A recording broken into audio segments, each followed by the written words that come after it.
This minestrone soup has been made in a Ninja soup maker. It's a fill-in soup packed with vegetables, beans and pasta. All the ingredients you need are listed in the description down below with options for substitutes. So start by adding the onions and garlic together with the sliced carrots and celery to the soup maker jug, and then pop the lid on, and you can use the chop function on the Ninja to chop everything up really nice and small. I find this quite good for the minestrone soup recipe, to get these ingredients chopped up as small as possible.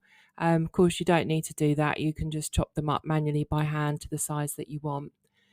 Full details of this recipe are in the description down below, or over on my website, Liana's Kitchen.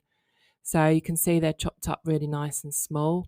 So next I've added some cannellini beans, which have been drained and rinsed. You could use different types of beans or mixed beans even.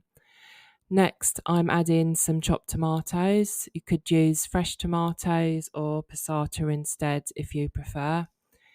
Then I've got some chopped up bacon. This is completely optional to add to the minestrone soup. If you want a completely meat-free option, of course, just leave it out. Then a squirt of tomato puree, some cabbage. I've just used frozen cabbage, but if you've got fresh cabbage, you can add that in. Then a vegetable stock pot, or you could use a vegetable cube or just some powder directly to the soup maker. And then I'd like to add hot water straight from the kettle, just up to the maximum line, but you might find you need to give the ingredients a little bit of a stir around, just so that you can fit some more hot water in, just to make sure that everything's really well mixed in as well. So once everything's in, just stir it around, and then we'll be popping the lid back on and setting it off on the chunky setting. So you probably noticed I haven't added the pasta shapes in yet. So sometimes I'll add them in right at the end and use the heat function of the soup maker. Or I'll add them in about 5 minutes before the end, the way I've just done, or I'll cook them completely separately and just stir them in at the end.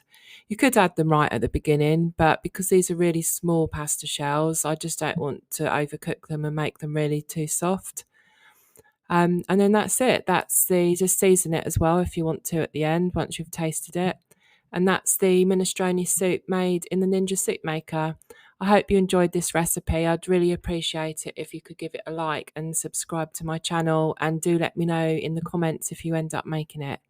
I shall see you next time. Thanks for watching.